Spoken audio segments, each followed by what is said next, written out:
Wow. So, good to have you here. And we are now live on YouTube. Thank you so much, everyone, again, who has joined in for this session. Today, we would like to learn how do you overcome fear in public speaking and how do you speak with confidence and clarity. So, we are glad to host Canary Mugume, an investigative journalist at NBS, one of the media houses in Uganda. For some of our international audience, NBS is one of those leading media televisions in Uganda. And we have Canary who will be taking us through this conversation. Um, Myself, your host, my name is Coach Samuel Ivanda. I'm a career growth mentor, finance and business coach.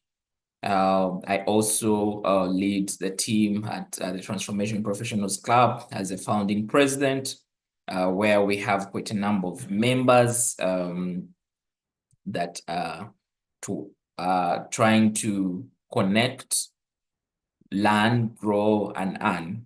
So as a club, we started last year in December, and we have had quite a number of various activities, including webinars like this one. We've also had physical masterclasses and other programs that we have planned within the year.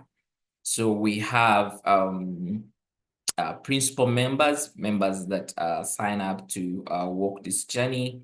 And these members have access to mentors and mentorship and quite a number of exclusive programs that are provided to them.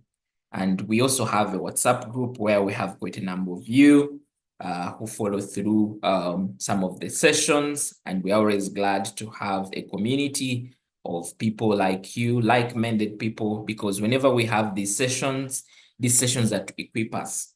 One of the things I was reflecting about earlier on was, if you have attended quite a number of our sessions and you've not changed anything about your life, I think this is an opportunity for you to reflect.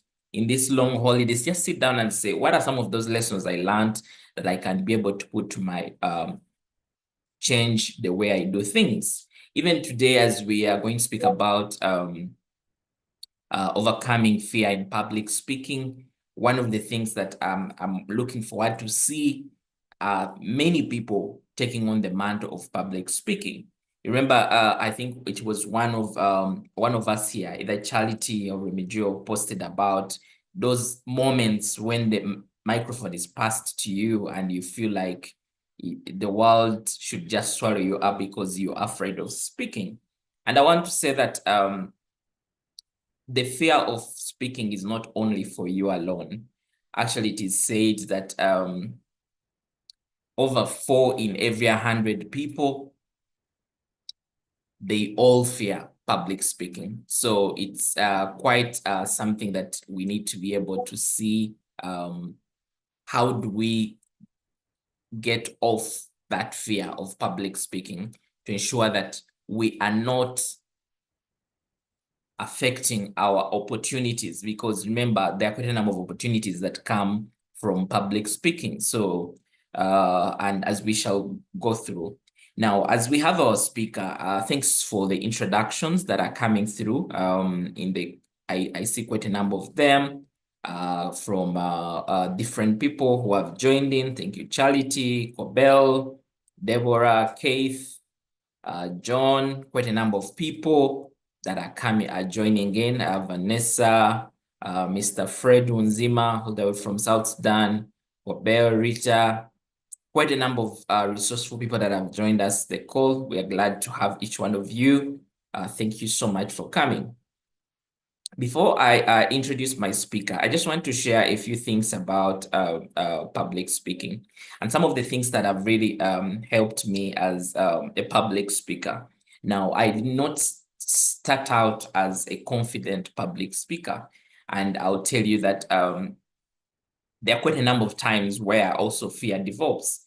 And I've had this quite a number, even some of the world's most top public speakers really acknowledge that there's actually they get fear for public speaking. And somebody gave us confidence when they say that whenever you get fear for public speaking, it means that you're respecting the audience. Because if you really not having respect for the audience, you'll just feel like you just want to speak and you'll not have any kind of stage fright. But every time you have respect, it means so the fear is actually natural and you're not alone who gets this kind of fear. But some of the things that have helped me build confidence, one is the competence. Every time you're speaking from your area of competence, something that you have done, something that you're qualified to speak about, you have some level of confidence that comes. And again, we have an aspect of preparation. Every time you're invited to speak, let's say on any kind of session, and you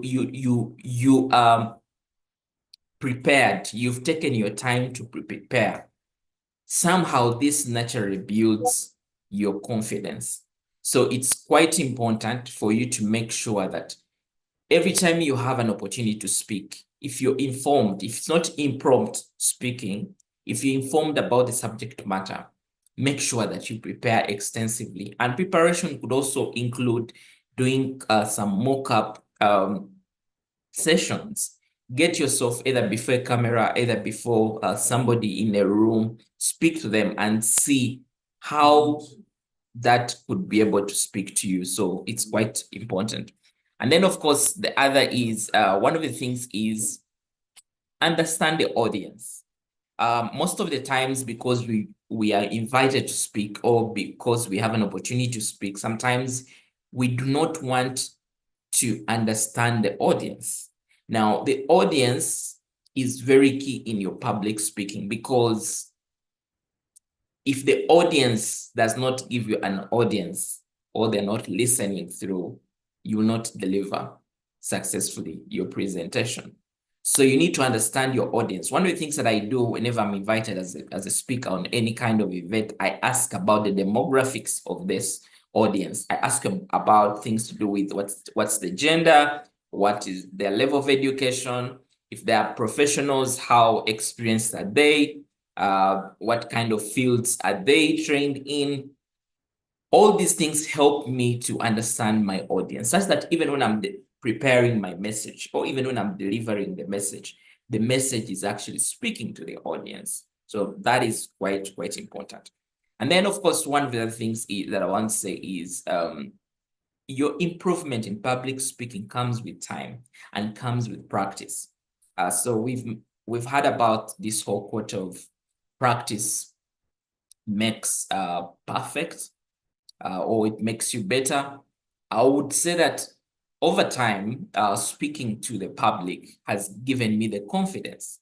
So if you want to develop your public speaking, start with even small groups. It could be your church, it could be at home, in family meetings, it could be at your workplace. Whenever you start with these small groups, they help equip you and develop you better. And before you know it, you're gaining confidence. Many of the times they're asking, who can lead us in a prayer? Who can give thanks to the speaker? Who can share what they learned yesterday? Be that person who raises up your hand. And through that, slowly by slowly, you'll see yourself developing confidence. So that is quite important. And I know that as we proceed through, even as from our speaker, we'll be able to learn a lot. Our speaker has interviewed presidents, has interviewed quite high-level religious people. He has interviewed quite a number of people, and he has also spoken quite before great audiences. So there's a lot that we shall be able to learn. One of the things that I would also say when it comes to public speaking is being positive to yourself, speaking positivity to yourself. Now, whenever you're going to jump on a stage, on any kind of stage, there is always a negative talk in your mind. Will I make it? Will I not get stage fright? When the audience judge me? You now start speaking about negative talk to yourself. So one of the important things that you need to develop as a public speaker, as somebody who wants to speak to the public, is the confidence. I usually believe that by the time I'm invited on any kind of stage, I have what it takes. So that is quite important for you, even as you develop yourself, that positive self-talk. Now, if you're on stage, and of course, even I will speak about public speaking, this could even relate to just interviews. Some of you often go for interviews, and immediately you feel like your energy is low, or you feel that stage fright. One of the tricks that have helped me in public speaking, and I keep on sharing this, is the aspect of breathing in and out. So every time you feel that fear, the breathing in and out helps cool down yourself. It helps carry that the nerves, whatever has come through in your mind, it helps just get it off. And before you know it, you've actually regained your confidence. So that is one of the things. And even as I share, to those that have spoken here publicly, please share what are some of those things that have helped you as a public speaker, that you think anyone who has joined through this session with some aspects of, let's say, nervousness, that they can learn from you. One of my mentors tells me that if you're going to give a public speech, always think about your first 5 minutes. I think 5 minutes may even be a long, because you can have actually 5 minutes, let's say, speech, but think about the first 3 minutes of your speech. What am I going to start with? So there's what we call a grabber. So when you go to any kind of audience, you have to grab their attention. Much like it's either an afternoon, they are from lunch, or it's a morning. And if you're speaking to adult audiences, one of the things you keep understanding is that adult audiences have a lot that is going in their minds. So you want to start with something that grabs their attention. So this could be, let's say, a quotation, and say, 1 in every 1,000 people would rather die than speak in the public. So that quotation itself grabs the attention of the other people. And then it could be starting with a story, and say, as I was coming for this session, I met this boda guy who was riding at a very kind of speed. And before I knew it, he had hit one of the cars in front. Now you can see, since it's a story, you want to follow through and understand what exactly happened after the other, and why are they actually sharing this story. Now, as I've spoken about the story, and I've also spoken about the quotes that you're giving, one of the things that you need to understand is, for whatever you're going to use, make it relatable to your speech. And this is if you're giving a public speech. You could also start with a question and say, did you know that 20% of human beings actually fear public speaking across the world? So you're asking more, or like a prompting question, or you could start with an activity or whatever you want to really start with. But all that helps even build your confidence as a speaker. I know most of us, we want to come through, and the first thing we want, introduce ourselves, introduce our names. And before you know it, whatever you had prepared has gone out of your mind. Start with something that gives the audience a reason to listen to you. And before you know it, the whole room is quiet to just listen to you. So that is quite awesome when it comes to that. And then, of course, even as you also go through your presentations, one of the things that you need to also understand is, every time you're speaking to people, read the room. One of the things that we forget, apart from now this being an online event, one of the things that people miss out is being able to read the room. Now, sometimes you're invited to speak on a totally different subject. And when you get into the room, you read the room and you get to realize that whatever you're going to share about doesn't make sense to the room. And this could be maybe there was a gap in the way information was given to you by the person who invited you. And that is why every time you're going to speak, make sure that you understand your audience. And even when you understand your audience, there's likelihood that you reach and the audience has changed. The people that they expected to be in the audience are not the people that are there. One time I was invited to speak by one of the Rotary groups. So as I got to the event, I thought the event was going to be more with the English speaking audience.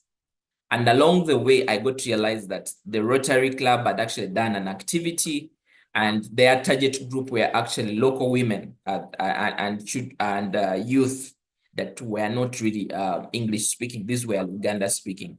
So as somebody who had prepared slides to speak about, I was going to speak about personal finance. So as somebody who has prepared slides to speak about bonds, treasury bills,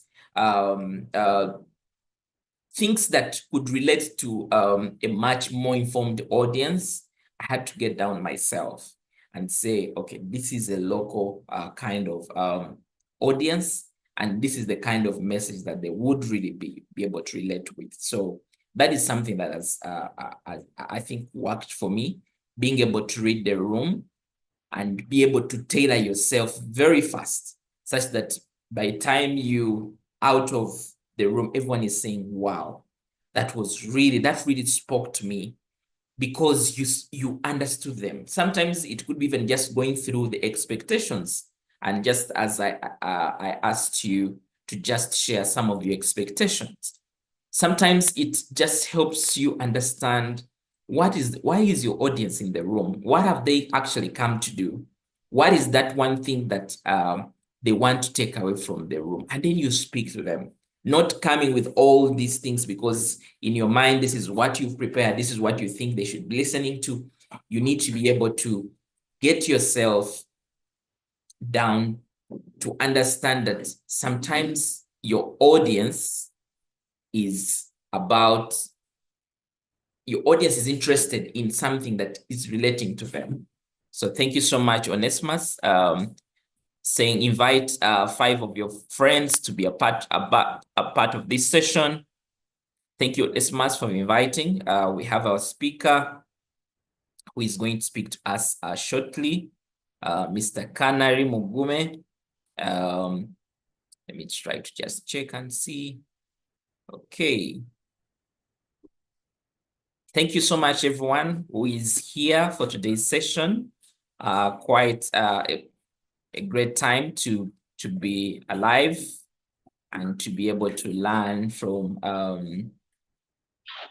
speaker today, who was just joined. I'm just trying to check the list. He should be able to join us shortly. Let's keep the expectations coming in the chat box.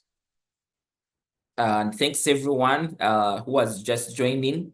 Let's also have some introductions as we see in the chat box coming through. So we can see some people introducing themselves. You can also add a LinkedIn page, your LinkedIn profile, such that people can connect with you.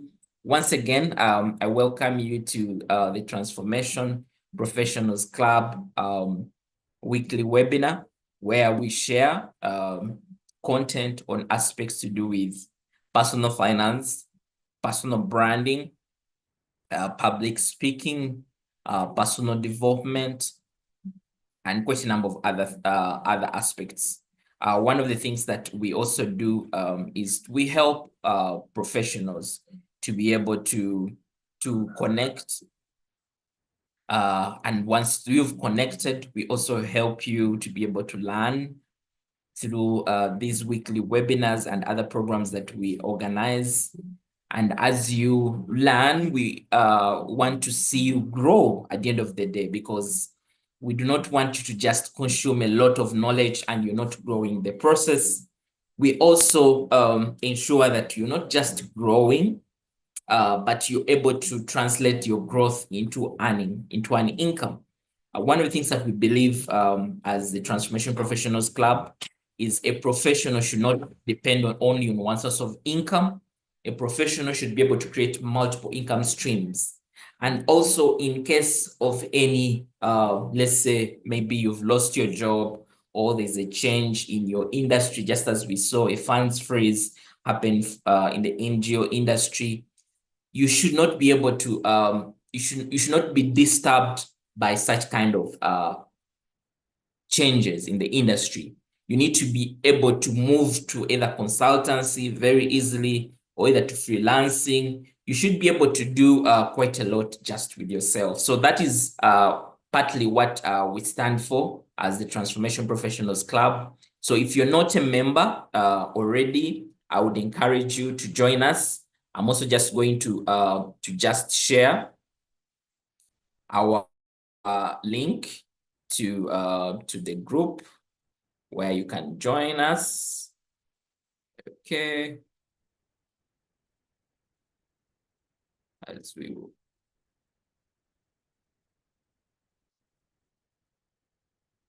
So we have these webinars every week. So I would really encourage you to join us. All right. Just trying to share. Okay, Cobell says his expectation is how to gain confidence and be consistent. Thank you so much.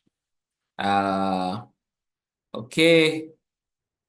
Public speaking was one of my weaknesses and fears, but slowly I know I'm almost there. That is very great.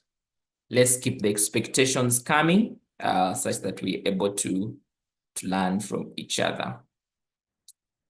All right, all right, all right, all right, all right, all right.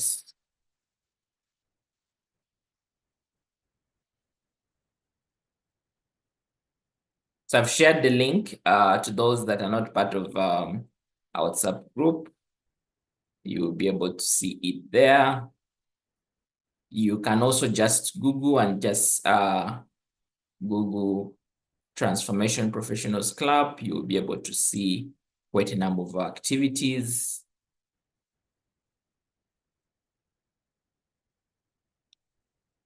Okay.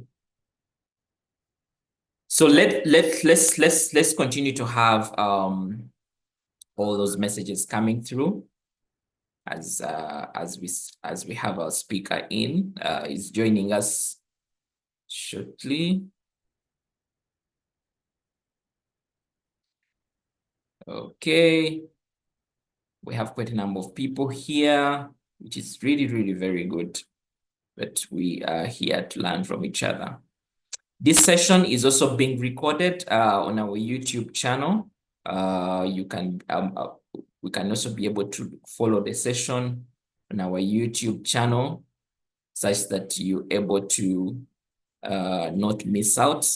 Sometimes Zoom can get filled up and you might struggle through. Thank you, Ruth Musime. Expectation should like to improve her public speaking skills. Okay, very great. One of the things that I want to say, I know your aspiration may not be to become, let's say, public speaker who is going to speak to different people and maybe speak to media houses. But I would say that even in your professional world, in your day-to-day job, if you're in a career space, much likely you have some expectations of becoming a CEO, becoming a manager, or becoming a director.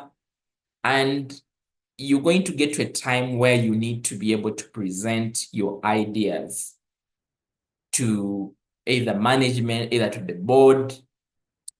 And you don't want to get to a point in time where you can't express yourself, that the person who is reporting to you, your junior, is the one who is confident enough to present the ideas.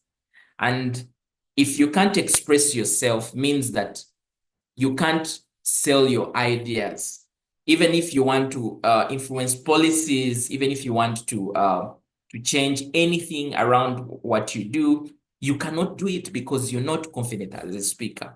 So public speaking helps you to be able to develop that confidence that can drive your ideas, such that you know that if you have an opportunity to speak to a board, if you have an opportunity to speak to any management kind of group, you have the confidence to deliver your ideas. So public speaking is not just for people who want to do media or public speaking careers. Public speaking is for each one of us. We need it to be able to deliver our ideas. Ladies and gentlemen, I'm glad to let you know our speaker, he's in the room, Mr. Canary. We are glad to have you as the Transformation Professionals Club.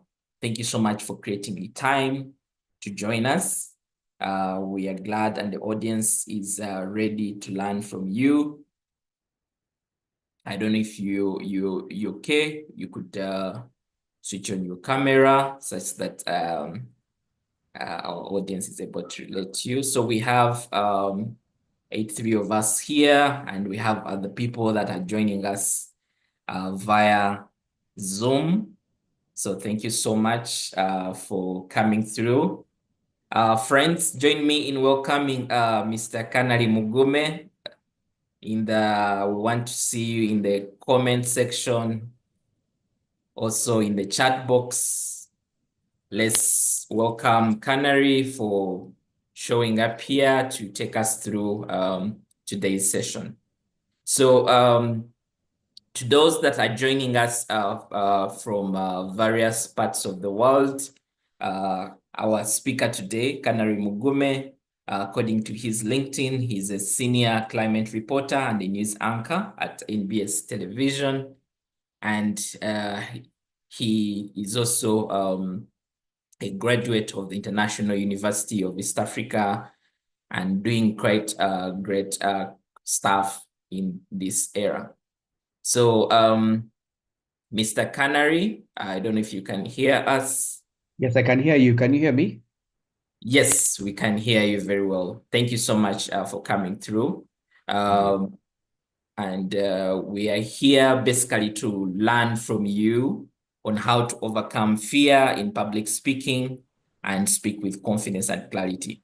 So I think for me, having you here and having to interview for this session, I know you interview quite a number of people. So this time you're on the other end, and we're glad to just hear a few things from you on your experience around public speaking, and to understand if this is something that comes naturally to you. Some of us follow some of your conversations. We've seen you interview presidents, interview several politicians, and we are here to just learn and see where do you derive this kind of confidence. So maybe to the rest of the other people, you could just tell us who is Canary outside even try to mention in your introduction.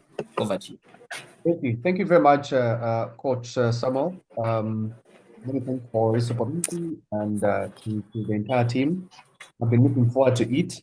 Sorry for joining in late. I was just finalizing the program, but I'm now done, so I have all the time. So it's quite an interesting question where I drive the confidence. But let me first begin maybe by talking about me. I'm a journalist with NBS Television, but I'm also I've decided to take this on as me to be a moderator, and I've moderated sessions and conferences in Uganda and outside Uganda. So once you check my Twitter, you'll actually see I have in my bio global moderator tag. It's deliberate because public speaking is not everything that anyone can do. But yet it's an art. I look at it as an art. So I decided to just take it on and say, you know what? If conferencing, if sessions, if meetings cannot go on without a moderator or a curator, means that that person is actually valuable, right? So I decided to just take it on as a thing, and I even charge professional fee for it. So I don't take it for granted. And yeah, but coming into your first question, um, why do I drive the confidence? I think that over time, I have generated experiences where no matter who it is, even if it was Donald Trump in the room, I don't think I'll have any panic, or I don't think I'll I'll I'll I'll have cold feet, or whatever. Because over time, I think I've generated experience that gives me the confidence. So the more you practice it, the more it becomes easier. I remember, I'm going to share my experience through so many stories I'll be telling you. I Yeah. remember one of my best moments in public speaking, which we can encompass all that, is interviewing the president. So I sat in a room and my interview was actually cancelled on venue. When you go to my YouTube channel, I share that experience in a TEDx talk. Yeah. My interview was cancelled on the D-Day and on venue. I was told you cannot interview the president, get out of the seat, get off that mic. And the mic was given to my producer. So, I had taken weeks preparing for this interview. It was going to happen. And then all of a sudden, they told me it can't. It was such a hard time. I didn't know the reason why, but the security told me you can't. Anyway, after a very long process, I was told then you can. After so many people intervened, and the president asked why. For him, he was expecting me, and then someone else was going to interview him and stuff like that. We were later aligned, but the venue itself was changed 30 times. You can't sit at the gazebo. We do not feel that's the right thing. They gave me out of the gazebo. They put me inside the room. They gave me outside the room. They put me inside another interview room. It was quite a rigorous process. But at the end of the day, when the president walked into the room like this, I felt like I wanted to ask him, can I first go and use the washrooms and come back? And I say this all the time because that's how I felt. Yeah. Something ever happened to you and you feel like, let me first go use the washrooms and then come back. I think I'll feel better. Mhm. I had like a diary of sorts. I just wanted to have some mints, but there was no time for that. Yeah. Walk into the room, and then the rest is history. So anyway, my why I'm telling you this story is because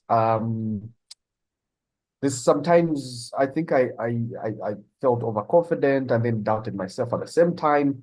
But I had done interviews, including the president's interview, I had asked to meet people so I can interview them just to feel like I'm interviewing the president, so that when the D-Day arrives, I am not,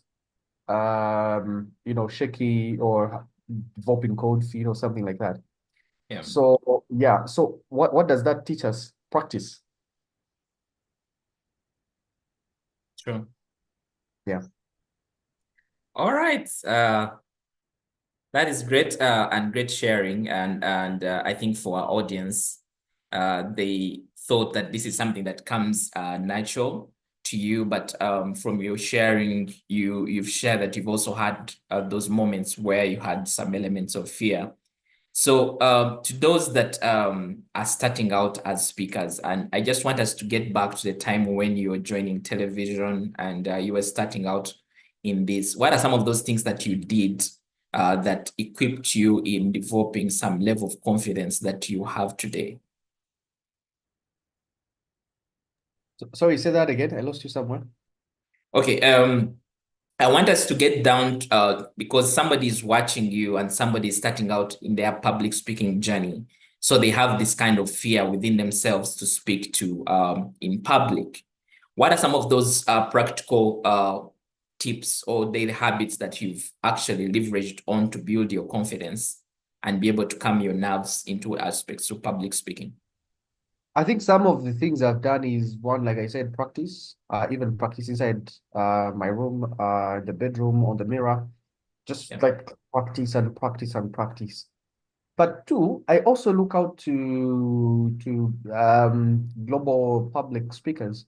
I look at what if I were doing this somewhere else, what would it look like? So I look out to, you know, global speakers elsewhere in Kenya, in Rwanda, and elsewhere. So in South Africa, inside my mind, I'm thinking, what is this guy doing that I cannot do?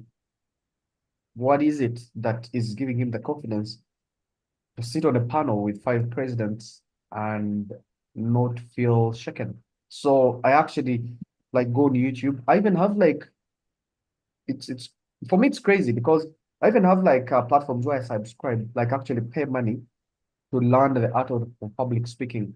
One of the things that I've subscribed to is sessions by Georgie Ndirangu. I'll put it in the comment section. Yeah. You can look up him and now how do I type? I can help you share that one. I think I followed George as well. You've okay, here is the chat. Okay, there you go. Yeah. So the guy is called Georgie Ndirangu. Yes. Ndirangu. And he actually has georgiendirangu.com. I hope that link is seen. Yeah. So when you go to that website, Yeah. you'll see he's deliberate on public speaking. On so I subscribe to his moderation masterclass, and um for real, I actually um like make it very deliberate to make sure that I actually do subscribe and follow what he says, and many other platforms that maybe I'll share with time. Okay. Um, just give me 1 second. Let me pick this call. It's okay.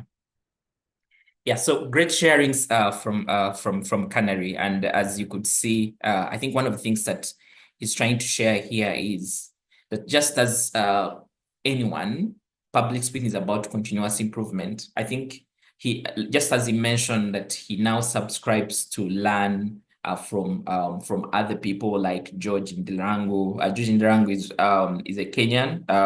I think he's Rwanda based public speaker and great moderator. One of the things that I've also come to appreciate is that public speaking is a journey. You do not wake up one day and you're actually great. So continuous improvement is really something that helps you as an individual to grow your confidence. So you do not just think that for me, I'm a self-made public speaker. Continuous improvement comes through as you continuously speak. So good to have you back, Canary, and thank you so much for sharing. You're trying to share some of the tips you've used in terms of continuous improvement. Maybe could you also just share tips around at that point in time where you're going into, let's say, moderation or a speaking engagement, and you feel like your nerves are somehow avoiding you in that moment where you have some element of fear? How are you able to pick up yourself in the process to be able to speak to the audience? Well, I think my nerves have forsaken me so many times. When I need them is when they disappear. Yeah. But I've been in a room with, let me see, conferences are moderated, really have not given me any nerves. But I've been in a room where someone else, where I was the producer, where someone else, Samson Gasumba, was supposed to host the Rwandan president in an interview, and I was the one producing the interview. Yeah. The president entered into the room. There was no one else in the room apart from me, the host, Samson, the Yeah. president, and the president's guard. That's it, and the camera guys. Contrarily, what actually happened when I was in the room with the Ugandan president, because there were like 20 people walking in with suits. What you could see Yeah. their waist swollen because of course they have like guns around, and then it was so scary. Like I Yeah. was saying, no, I cannot do this. But on the other side, there's so what only just one guy walks in, and even his weapons are not visible. Like I think it was meant to make us feel comfortable. Yep. So yeah, I've been such platforms, but you know what I do? Such platforms, I know. I think I've lost my cool so many times in the starting days. Recently, I don't think so, but in the starting days, yes. But once I lose my cool and I'm panicking and like I don't know what to do, just breathe. There's this practice of breathing that I do. Yep.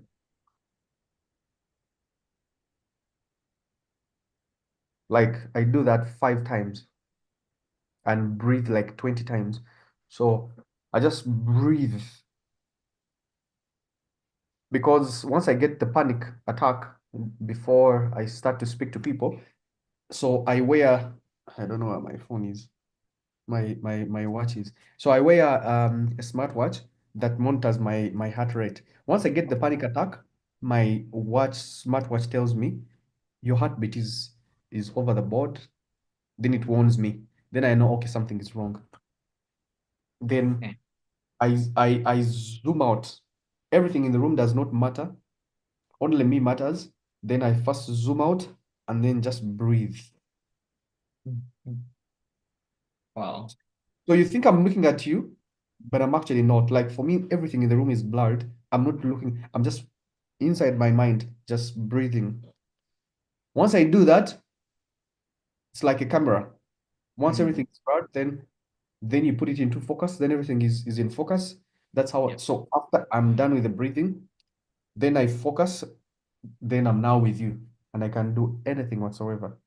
So this link I've shared, this guy goes onto a panel with the Rwandan president, moderates the panel. After the panel, asks for a selfie. It's it's one of those things I want to do Wow. because you have to make the people in the room feel like they're comfortable with you. Yes. Yeah. Okay, that's great. I think I've seen some of the judges' sessions and even your sessions as well. And I think one of the things that I think we've known you as well is you've really grasped asking those hard questions that the public. I think the public did not expect you to ask some questions that you were asking Winnie Byanyima, and it came through as a confident moderator or a confident speaker. From your experience moderating conversations, what are some of the ways that you think somebody can actually be great at moderating such conversations? Well, like I said, practice to you will get panic attacks. Even the list of the people you expect.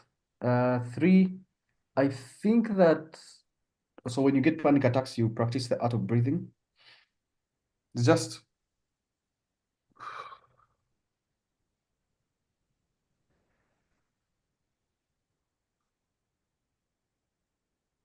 that. Just do it 20 times, your Yep. heart will calm down. And because the panic comes with the rate at which the heart is beating. So some of these things you'll not be told by the people you follow because it for them it's like a very private thing to do. Yes, yes. But I don't mind sharing with you that I actually practice breathing every time I get Mm. panic attacks. The other thing is, what do I do? Oh, research. Oh, okay. Research, Yes. research, research, research, research, research. If, for example, Samuel, you prefer to be called Coach Samuel as opposed to just Samuel, Yes. I need to know that. So one of Sure. the facilitators of the sessions, this one we're here on, shared with me a contact of yourself and Yeah. said, I think in case you want to like be familiar with Samuel, here is his contact. But I was coming from a radio program, so I couldn't whatever like call you or something. But it's always good to be familiar with the people you're hosting. Call them up, know what they think, so know how to formulate Okay. the. It's important because just imagine your name is actually Samuel, but it's not pronounced as Samuel. You know, you can have Samuel as a name, but Yeah. you prefer it to be pronounced in French. Imagine your name is Samuel, but you prefer it pronounced as Moi. How will I know that? I need to, some, of course, interviewing some like international guests or whatever, moderating conferences, and sometimes you don't even have the luxury to even call them and ask, but go on Google. They've been speaking somewhere. Someone somewhere has mentioned their name. How do they mention it? So so let me share this experience. One of the uh, my latest conference I moderated is called the Kampala Geopolitics Conference. This guy was German, and they had the can you imagine this? This guy was German. They had a letter in the alphabet. They had a letter that does not exist in the alphabet. Mm. I don't even know how to explain to you that. The letter they in their name does not exist in the alphabet, in the 25 letters of the alphabet. So let me get you his name. Just one second. Let me get you Quite the letter. quite Do you know, interesting. do you know there was a letter that does not exist in the alphabet? No. So let me get it to you. This guy was called uh,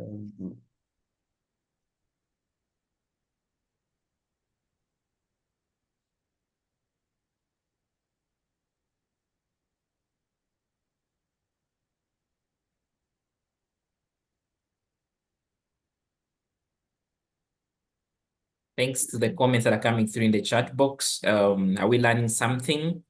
And I think Charity emphasizes research, research, research as we get yeah. So I got the letter. okay, great. That's the letter. If you can see it in the Interesting. Looks like a B, yeah. like a So beta. that's a difference between that Yeah, and B. Do you see it? yeah. Do you see it? Uh-huh. Thank you, Vanessa. So in s- that's what he was called. He was called that. Wow. But once you're panicking and what, and you've not taken the breathing exercise, you say, "Oh, he's called boss." He's not. That letter is pronounced as Samuel. How do you pronounce that letter? Let's say that's the name. It's actually not Vos, the name. is it Vos? I Yeah, don't know. yeah. Imagine it's Voss. Yeah. So one of the things I did, I looked at my schedule, the agenda. I looked at everything else. Then I said, "Let me research about this guy." So many people where he has spoken, they've been mentioning his name wrongly. So I went to YouTube and asked, "How do you pronounce this?" So he told me it's Voss. Wow. He was so happy that I pronounced his name so right. This is a conference that happened at McLean University. He Yeah. was so happy that, in fact, he said that I needed to have moderated the entire conference in German. So research, research, research. I don't know how to emphasize that. Just research. Research on the subject, research on your people. Know which are the soft spots of the people that you're hosting. If I knew a few things about you, Coach Samuel, maybe I'd quit you up so that you laugh. So Yes. next time you meet me, you'll not forget me. I'm not just any other host. Mm, mm, mm, mm. Yeah. True, true, true. Great. Those are really great ideas. And I think they help you connect with the people that you're actually moderating and even to the audience as well. You come out as an informed speaker and somebody who has really researched what their message is. So to our audience, I believe that we are learning one or two things even as we we go through this process. Maybe just ask a question from your thoughts. Despite you developing this confidence, I think you've seen quite a number of people have fear for public speaking.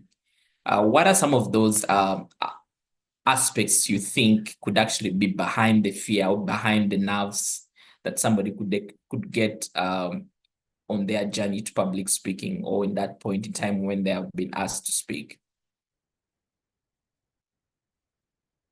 Well, like I said,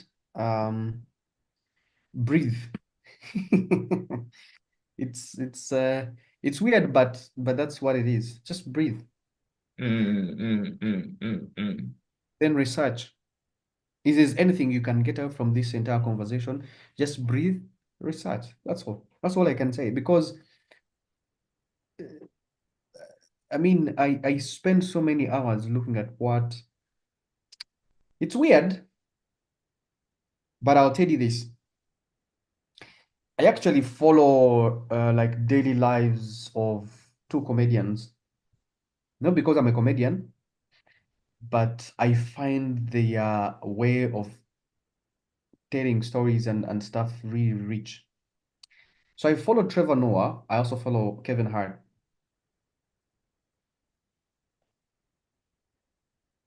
Yeah.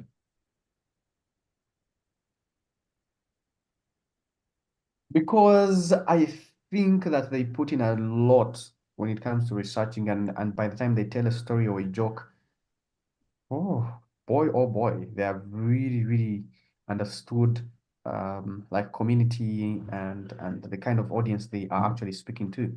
So I follow those two guys. I subscribe to Trevor Noah's podcast. I have watched real life stories of Kevin Hart, and trust me, I learn from those people. I learn all the time. So I can't think I'm sufficient. I have to learn from those people. Okay. I'm not sufficient. I have to keep on learning from those people. I have to keep on learning from other people. You can say subscribe to it. It costs a lot of money to subscribe to a masterclass, but I want to be better. Yeah. Inside myself, I'm telling myself I am not good. I just need to be better. That's all. So I keep improving every day, every day, every day, every day. Great. So we have quite a number of professionals here who are into the corporate space, and they interface public speaking either in boardrooms, either at events like the ones that you moderate. And although they have, some of them have tried the preparation, the researching, but sometimes they just have challenges that they get on stage and things don't work out. Maybe from your work as a moderator, are there some areas that you've actually seen in some of the public speakers that you think could be either mistakes that they do make? I'll give you an example. We've continuously had people say, when you get to any kind of stage, make sure you start with a story, or make sure you start with a grabber, something that helps grab the attention of the speech, or something that can help you get a good ground to deliver your speech.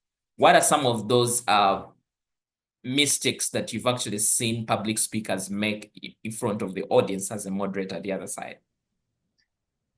I can only say one thing. Yep. Uh, don't try to be funny. Don't, a joke will rub me the wrong way. Yeah. If made, for example, about my name or about something I did, that one of the things that I hate is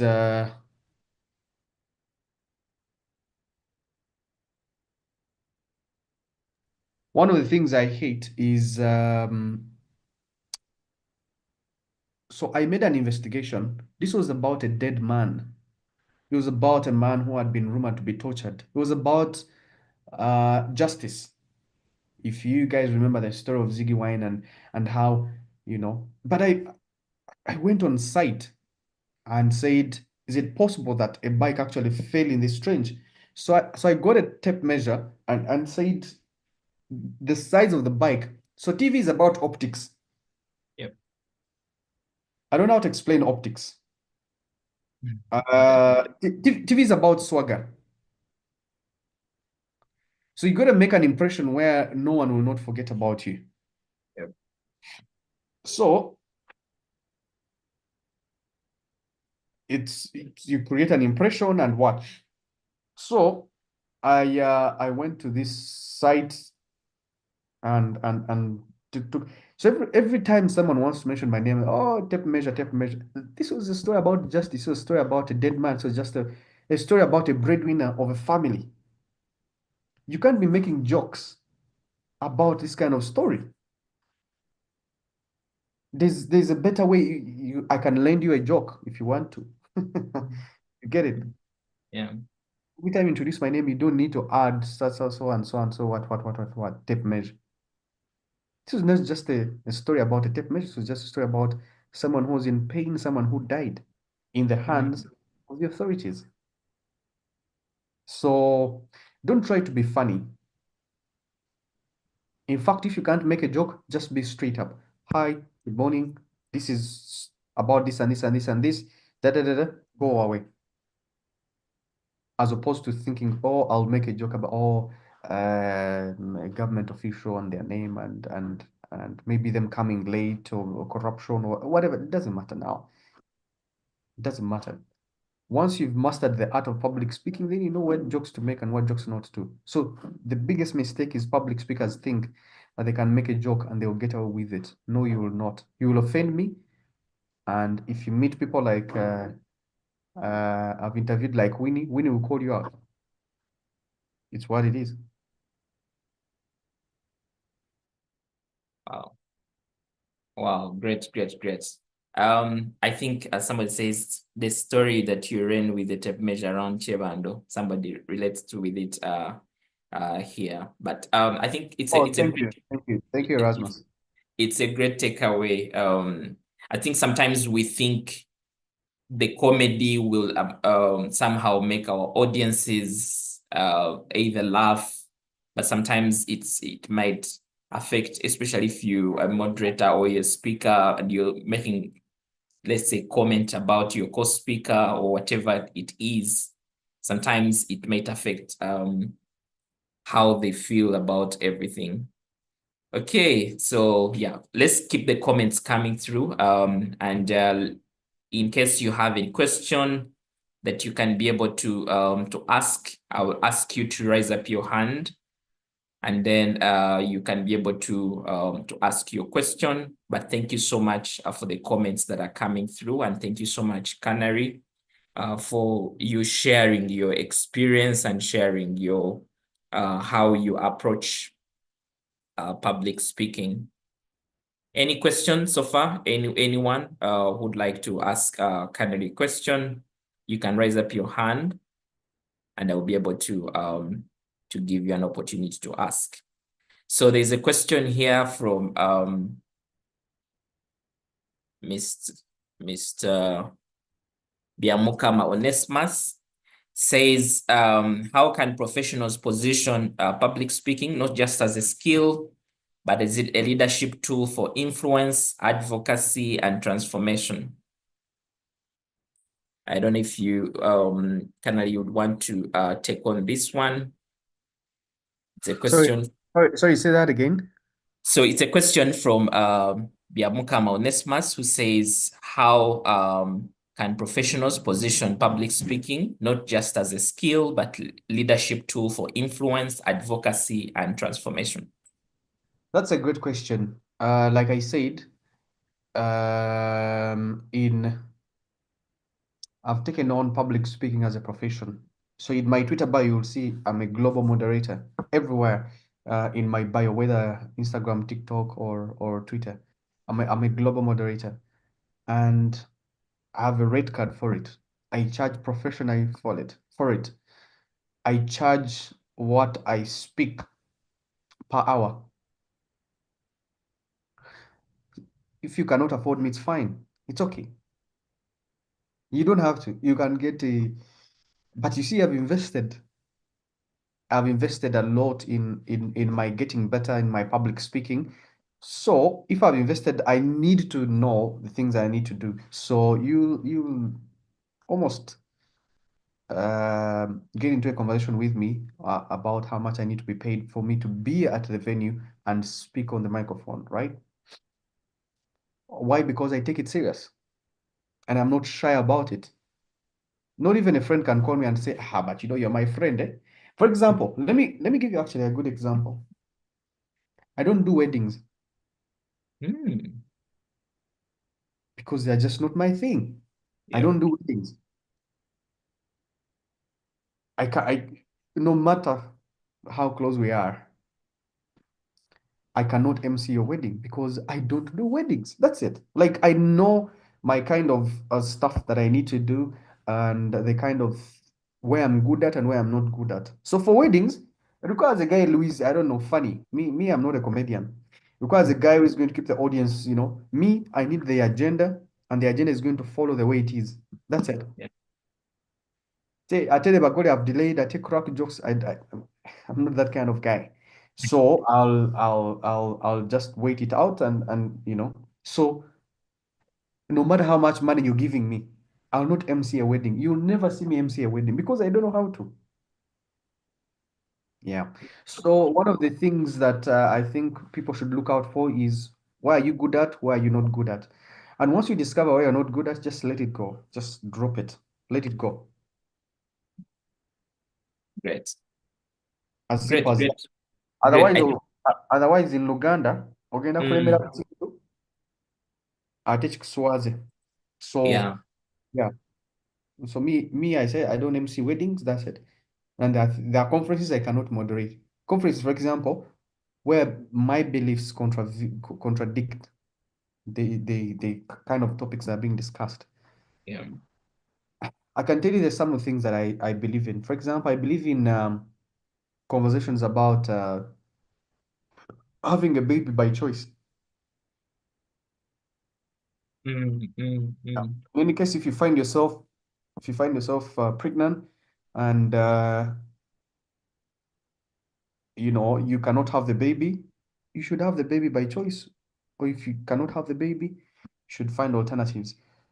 There are conversations about sexual reproductive health that because I'm a trained journalist on sexual reproductive health, Mm. I'm a trained journalist on so many things on climate change. I cannot I cannot moderate a conference on stop ECOP. ECOP is the pipeline for oil and gas, the pipeline Yes, yes. for Africa that is running all the way to transport our oil all the way to the sea. I Yeah. cannot moderate a conversation that facilitates a belief that I do not believe in. The guys of Stop ECOP have been given so much money. If there's a thing you can find on TikTok right now, go on TikTok and put French French President Macron being slapped. He's slapped for because Total, that is one of the whatever in the there's one of the investors in the oil and gas in Uganda, is French and is investing in Uganda. So he was slapped because of that campaign. Because they say, you know, you are you know hurting animals because the pipeline goes through the wildlife national parks and stuff like that. But it's not true. It's not true. When you have information about things, then you will know that such things are not. So I cannot moderate conversations where I believe something is different. I am a little bit neutral. So I don't hold strong views on so many things, but even if I do, some things are not important, so I moderate them. But there are things I cannot facilitate a conversation about uh, uh, it- some things around sexual reproductive health or some things around ECOP or so many things actually. Yeah. Okay. Thank you so much for that response. And I hope that the person who has asked has gotten a good response. Let's have Alan. Alan, you can unmute. Uh, Good afternoon to everyone on this platform. I'm so glad and very happy to be with you at this right time. Briefly, I'm Alan, the founder of Brand Uganda Initiative. I believe, Coach Samuel, you've been seeing me more into your sessions trying to pick knowledge about it. Also briefly, before I ask my question, there is a way, me whenever I see Canary Mugume on a TV addressing or anywhere, I feel like, I remember there's one time when I was in P7, my dad asked me, what do you want to be? I was like, I want to be like Canary Mugume. I want to be a journalist also.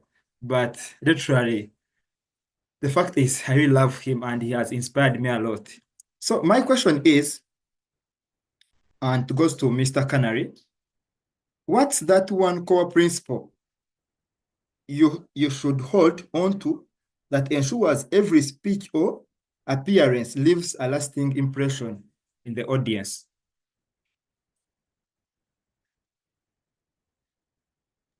Right. Thank you for the question. Over to you, Canary. Integrity. Integrity. Just do the right thing, whether people are seeing or not. That's it. Just do the right thing. Doesn't matter who is there or not, who is in the room or not. Just do the right thing. Imagine you're doing something and then you're feeling guilty about it. It means you're doing the wrong thing. So that helps when you step onto a stage.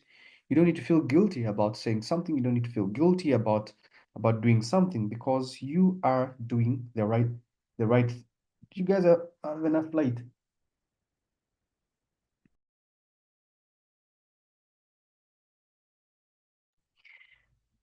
Okay, so yeah, just do the right thing. That's all.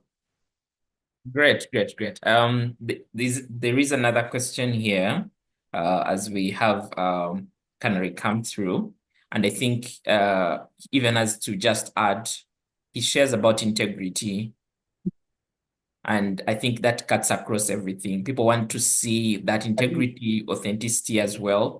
I think comes in very key. So there's another question, Canary, which says, what role does body language play in protecting confidence while speaking? This question can be Oh, just, so much. I yeah. didn't know this dark. I had to add an extra light. Okay. Anyway, but We can see. body language. You know, one of the things that I do, I'm actually so happy that this question came up.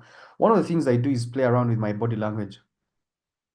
For example, if I have a very extremely high profile person in the room, unless they cross the leg, I cannot sit and cross my leg. Can you imagine how small things are actually important? Unless the other person crosses the leg, I cannot sit and cross my leg. When they cross the leg, when they do that, you see my leg? I'm wearing shorts, so don't be surprised with my ugly legs. Anyway, so once they cross the leg like this and they sit like that and they hold their hands like that, unless they do that, I can't do that. There are people whose profiles I don't care. If I'm sitting in the room and the president crosses their legs, I'm interviewing, maybe I've interviewed Ruto, I've interviewed the Zambian president, I've interviewed so many. Unless they cross the leg like this, me as a moderator, I cannot cross the leg. Body language brings confidence also. When they cross the leg, then they are telling me they are actually happy to be in the room and they are feeling so comfortable. Once, you know how a Ugandan president sits like that and then puts one leg the other side like that, but that's what makes him comfortable. So me as a moderator is to look at him and say things that will make him feel comfortable, and then make him feel like, you know, he's in Rajtura, the way he sits like this. There's the way he sits and like puts his leg over. Must be about maybe his experience in the bush or something like that. Then I know, oh, he's comfortable. But once he sits like this, then I know he's expecting something. So you have to say things and also mind about other people's body language. That's number one. Number two, body language brings confidence, right? there are people who I'll greet while pocketing. It's not a sign of disrespect, but it's a sign to say, hey, you have a big profile name, title. You also have a big salary. I know I'm not at that level, but hey, we're in the same room, and today you will follow my orders. You will do as I say, what I say. So I'll just say, hey, no, oh, hello, no, no, no, no, no. I'll not do that. Because then power relations, you feel like you're here, they're here. I need to make you feel like, hey, that suit you're wearing, I actually can afford it. We just don't earn the same salary, but I can afford it. You get it? Body confidence in terms of presentation. Or I'll just say, what's up to a guy who is maybe twice my age.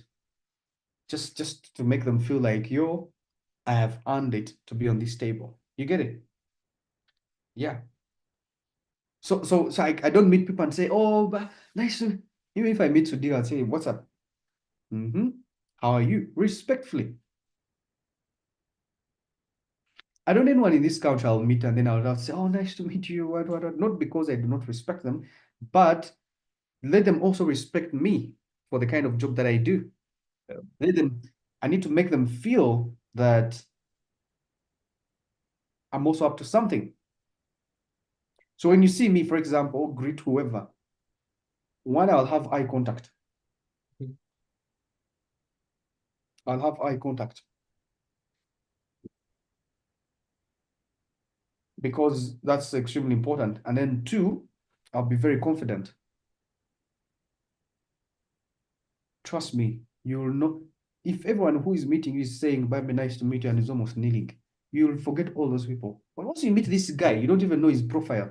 This guy is young, maybe you're twice his age, and then he's saying, "What's up?"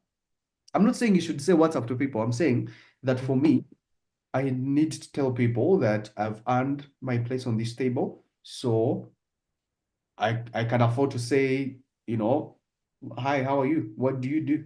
Even if I know you. Hey, man, coach, Samuel, what's up? How are you? So what do you do?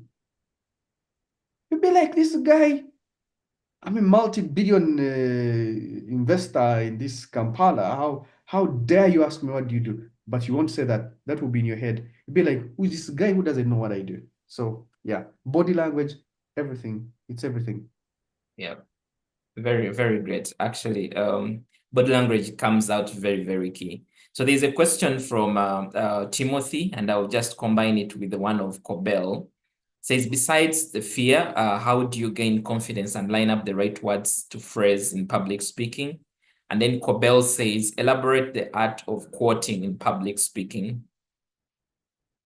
And I think you've done this quite well in your news as a news anchor. The right words, don't overtry it. Don't overdo things. Just one word you can take away from today. Just remain as simplistic as possible. Yep. That's all. Okay. And the quoting? People want to sound cool and funny and stuff like that, but just remain simplistic as possible. Don't use hard language, nothing. Remain as simple as possible. No one is going to remember you because of your hard language. No one is going to remember you because of things that, just if you can slide in a simple thing about the audience, or, you recognize someone, or you want to relate it to the conversation, just keep it as simple as possible. You'll save yourself from embarrassing yourself. Great. And the quoting, I think somebody was asking about the quoting. What about the quoting? Okay. I don't know if I picked the question rightly, but it says elaborate the art of quoting in public speaking. I think, for example, saying maybe 20% of people in Uganda either fear public speaking. I think that's the quoting speaks about. Yeah. So, coach, one of the weirdest things that I've realized is people in the audience.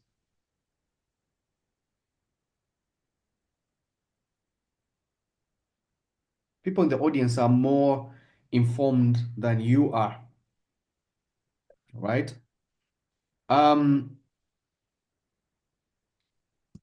How I know this is you will say something and then people will challenge you, especially for us who are even public figures, even online. Instead of the guy walking up to you and say, "Oh, by the way, you said the wrong figure," the guy will tweet it. Can you imagine? Canary said, "You could have walked up to me. I'm also a human being. I can get things wrong." Yeah. Could have walked up to me and said, "Oh, by the way, correction, this is the right figure." You decided to tweet it to prove what point? I don't understand. So the people in the audience are actually more knowledgeable than we are. And I decided to say, you know what, that's okay. So if I'm to quote a figure, I'd be able to defend it. If I'm to quote anything, I have to be able to defend it. Or else so when someone tweets it, I have to say, oh, by the way, according to UN statistics, this is what it says. This is what it says. You get it? Yeah. Then we'll argue over it. But at least I had backing. I said, according to this is where I got the figure. This is the source. And also, unless you've researched something of yourself or on your own, which most likely you haven't, you're quoting figures from some. You know how they say that 78% of Uganda population are youth. 80% of Uganda's population are unemployed. Do you know unemployment stands at 18% or 20 or thereabout? Because according to the actual definition of unemployment, Uganda stands at about 18 or 20%, thereabout, not 70. So if you quote something, so because you see so many people unemployed doesn't mean that that's the actual definition of unemployment. That could be a definition of no job or no income. Doesn't mean that it's a definition of unemployment because it has different indicators. So if you go and make bricks, you're actually employed. But how much do you earn a day? 500 shillings. So you're poor and don't have a job. So you might not qualify as unemployed and so many things around that. So it takes a lot. So if you're to quote a figure, you'd be able to defend it, even if there are 20 people in the room, even if there are 20,000 people in the room. I'm going to Yeah. moderate a conversation on 1st May. It's going to have 5,000 people in the room, in a stadium. Wow. 5,000. Wow. I have to rehearse everything that I say, and I have to have everything on paper. And there's nothing wrong with putting your notes on paper. You'd rather have notes on paper as opposed to saying things that you're going to be embarrassed about. Very true. Thank you so much, Canary, for that response. As we wind up, there's a question from Erasmus, says, great thanks again for the session. He is saying, how have you navigated through the media with upholding authenticity and relevance for the past 8 years?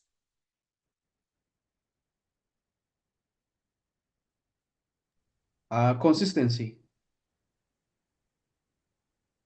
Consistency. You have to be consistent. For example, I don't talk about controversial issues if I'm not sure about them, if I cannot defend them. You'll know me. I'll stand tall when it comes to such certain conversations, and nothing can change me unless I'm in the face of new evidence. So consistency, be consistent. Today we knew you as Samuel, the guy who was, tomorrow we moderate. Do you know how many people are in the room and how many people are going to be repeated in the rooms that you're going to be in? So I know you as a guy who defends this. The other day you said this. Now today you're saying this. What exactly do you stand for, right? So I have to be consistent. I have to be consistent in the things that I speak about or believe in or I say. Even better, don't say anything because you're going to offend someone. Doesn't matter what you believe in, you're going to offend someone in the audience. So you'd rather not.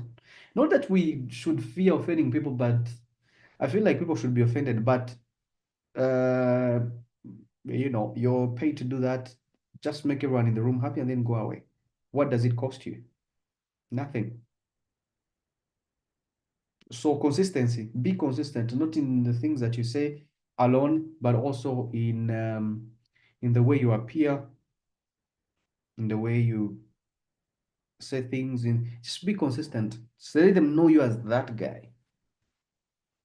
I don't know what people would say about me when they see me in the room as a speaker, but you cannot say bad things about my name at least. When my name pops and they say describe 5 things about Canary, you cannot say bad things about my name. You cannot know me as that guy who does this or what negative things. I know positive things will pop up in your mind because I've been consistent.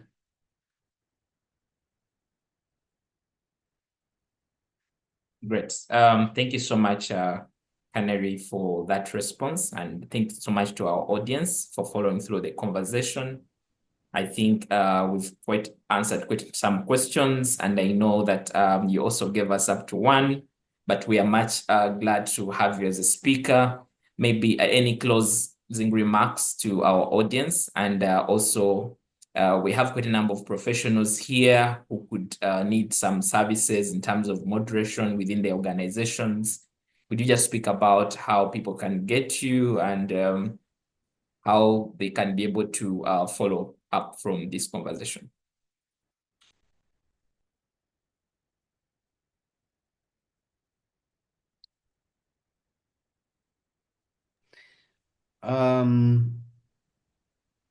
I don't know if there are more questions. How do you feel? How do you deal with an audience that thinks knows more than you?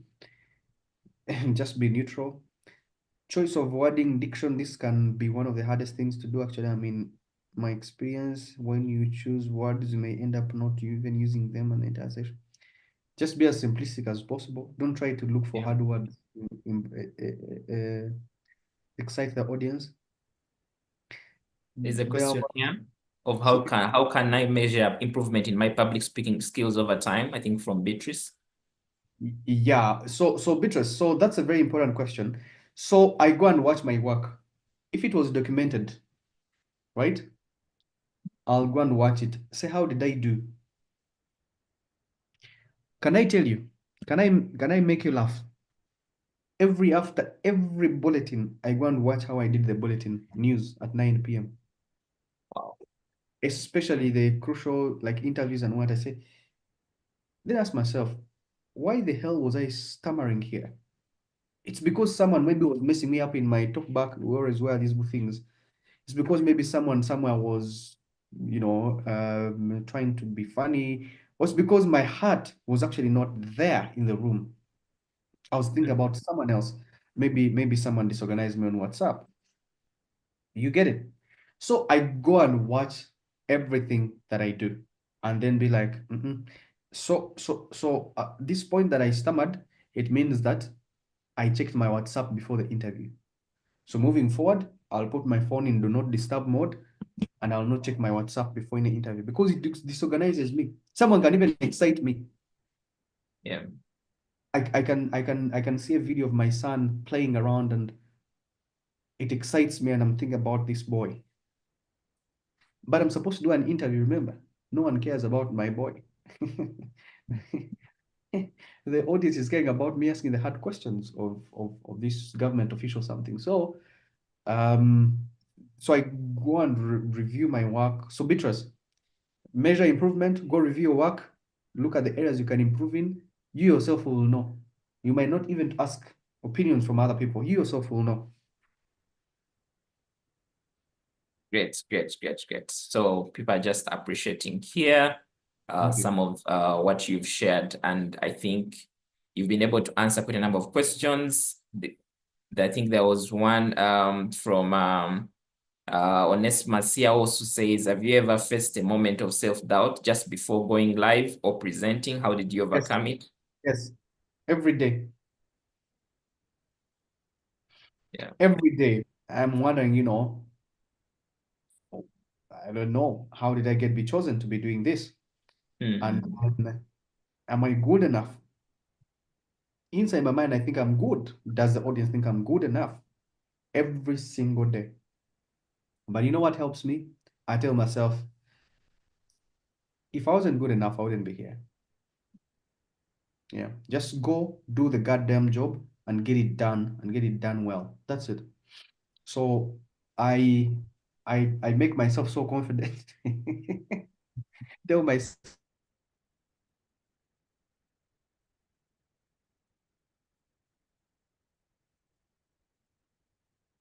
Great. Thanks for the comments coming through. And thank you, Canary. I think our speaker got an issue there that somehow got him off.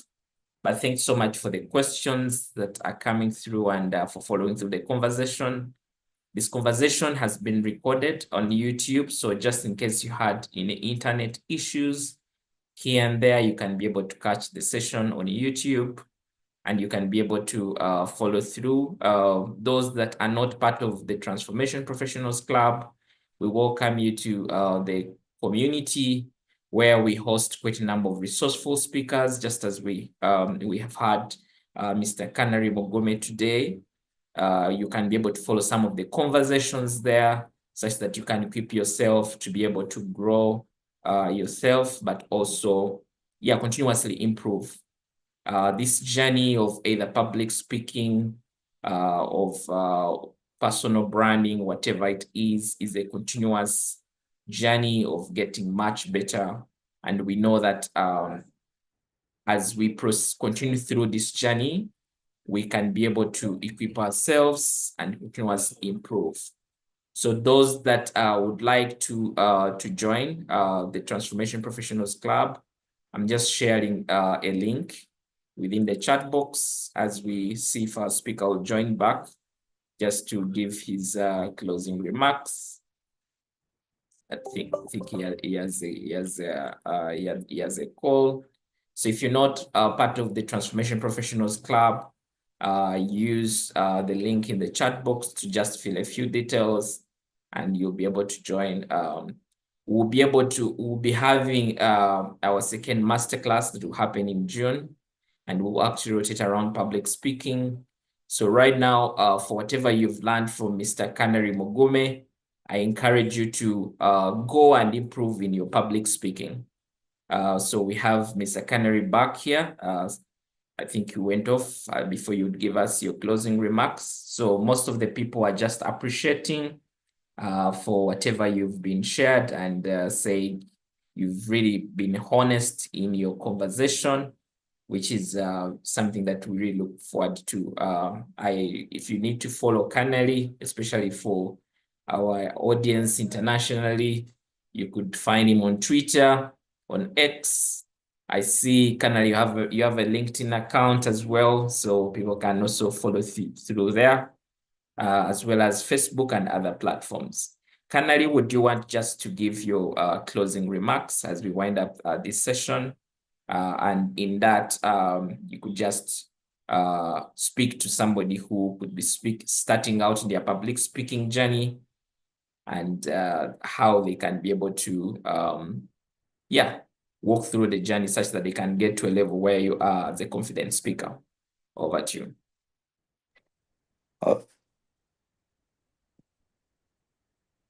Okay, now I see myself. Sorry, my laptop blacked out, so I'm using the phone. I hope I'm loud enough. Am I? Yes, you're loud. We can hear you. Okay.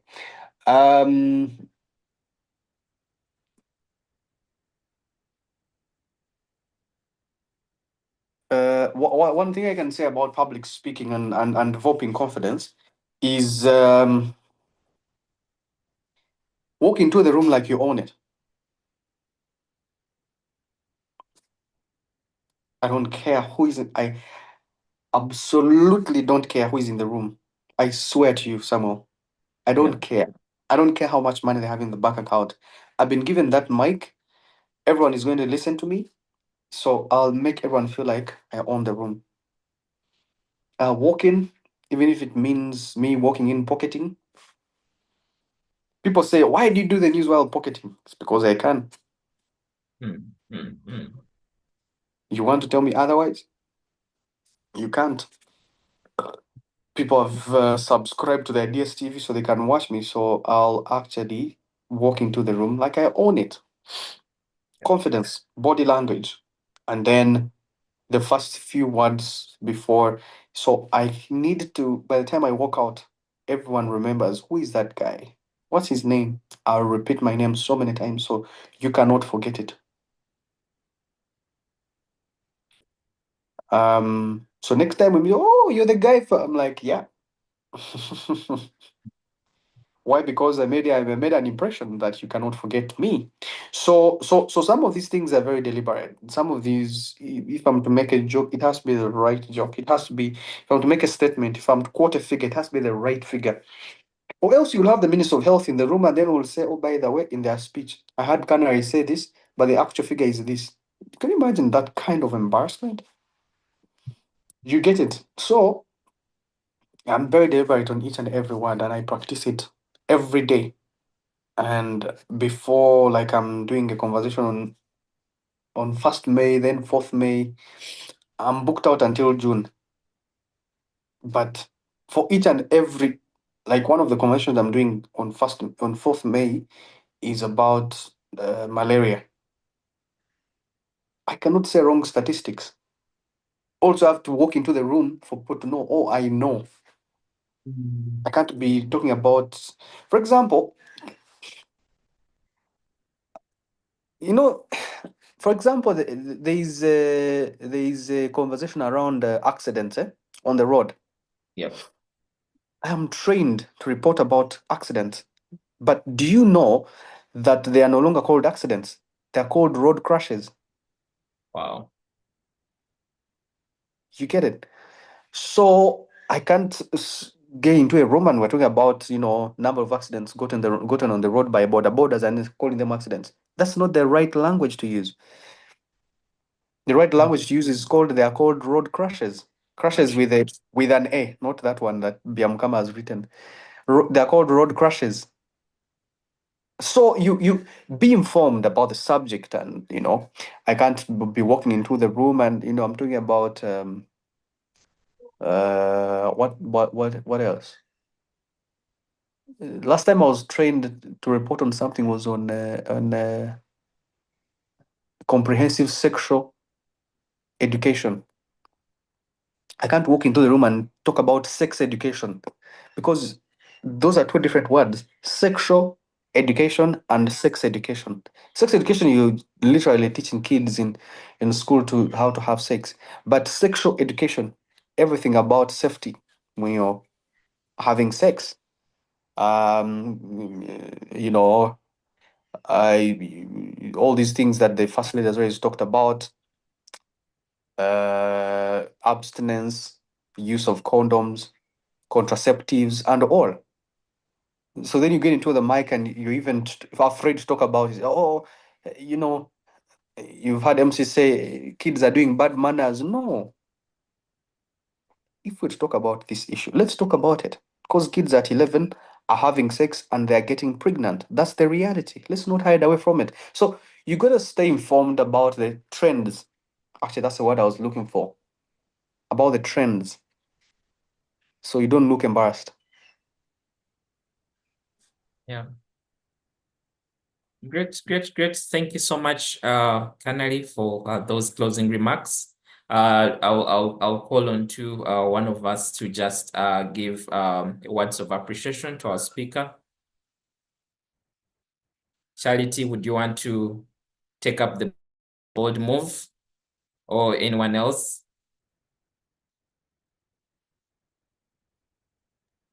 Okay, yes, Charity. Thank you so much, Coach Samuel. Thank you so much, Canary, for the great lessons. Indeed, for me, they are public speaking skills lessons, but also I love the fact that they're also part of life.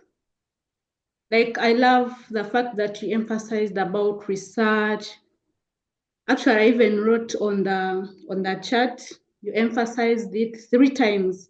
Said research, research, research. Then again, you said just research. And then the questions you were asked, and you said integrity. If you yourself, you're feeling guilty for saying it, then that means it's wrong. That's a life lesson that we don't even need only for public speaking. And we can't thank you enough to spare your time amidst your busy schedule to come and speak to us. Personally, I've learned a lot. I've taken notes. My notebook is full, and I believe even other people who are following, it's the same. Thank you so much. Thank you for impacting us. It's now on us to go out and practice. Thank you so much. We really appreciate. Over to you, Coach Samuel. All right, thank you so much, Charity, for coming through to give those closing remarks. And thank you so much, Mr. Canary Mugume, for coming around to share with us. Sorry, Coach Samuel. What Charity doesn't say is that she's a mentee under my mentorship program. Wow, well, that is very great and great to hear. Charity, you've been able to be mentored again from this presentation. So well done with the mentorship that you're doing, Mr. Canary. And thanks for coming around. And we know that if it was not for Charity, we may not have had you. So we're glad that the mentee relationship has also helped us tap into the mentorship as well. So thank you so much for coming around. And thank you so much to all our audience for being here and for following this conversation. Like we said, we have recorded this session on YouTube. You can access the recording. And let's get over and over this message. And I think if there's one thing that Mr. Canary has shared is the preparation. He mentions the research, but also the practice. I think you could realize that he's gained his confidence through practice, continuous practice. So as public speakers, I think it's important that we continuously practice. Grab the opportunity when you have it. And he says, walk into a room very confident. No matter who is in the audience, by the fact that you've been invited into the room to speak, you own up to the room and you must be able to leave a great impression. So thanks everyone for coming through, and good to see each one of you here for this session. And we believe that we can continuously learn. As always, we usually have these sessions on a weekly basis, inviting quite resourceful public speakers and resourceful professionals like Mr. Canary Mugume to be able to share with us their thoughts and their experience. So we really appreciate you for coming around, and we pray that you have the best in the Easter season. And we look forward to having you. In case you're not part of the Transformation Professionals WhatsApp group, we encourage you to join us such that you can be informed of the sessions as and when they are prepared. And in case you want to learn more about our programs and whatever we do, you can be able to reach out to us and be able to provide you more information. Otherwise, I've been your host, Coach Samuel Ivanda, and looking forward to seeing each one of you improve your public speaking. In case you've been part of this session, feel free to take a snapshot of this such that you can be able to share your thoughts. You can tag Mr. Canary Mugume, tag the Transformation Professionals Club and myself, and let's share this message to the world as we continue to equip ourselves as great public speakers. Thank you so much for coming around, and we wish you the best in the Easter season for our Christian community, and thanks so much even for our other communities as well. Bye-bye for now. Bye, Coach. Thank you.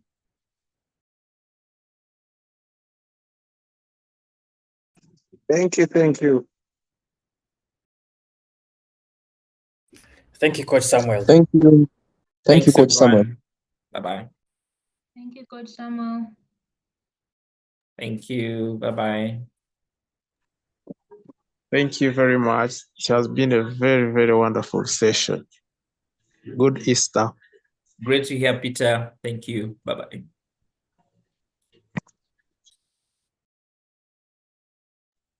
Thank you, Samuel. You're welcome, Mr. Rogers. Thank you, Coach Samuel. It was a pleasure. Thank you, Geoffrey, for coming around.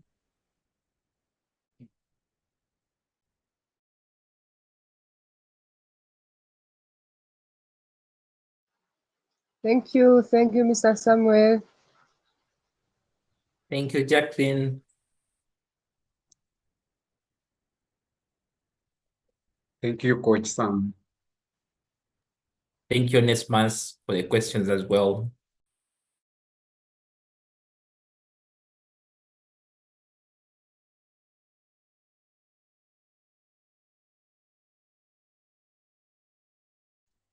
Thank you, Coach Samuel. It's been a great one.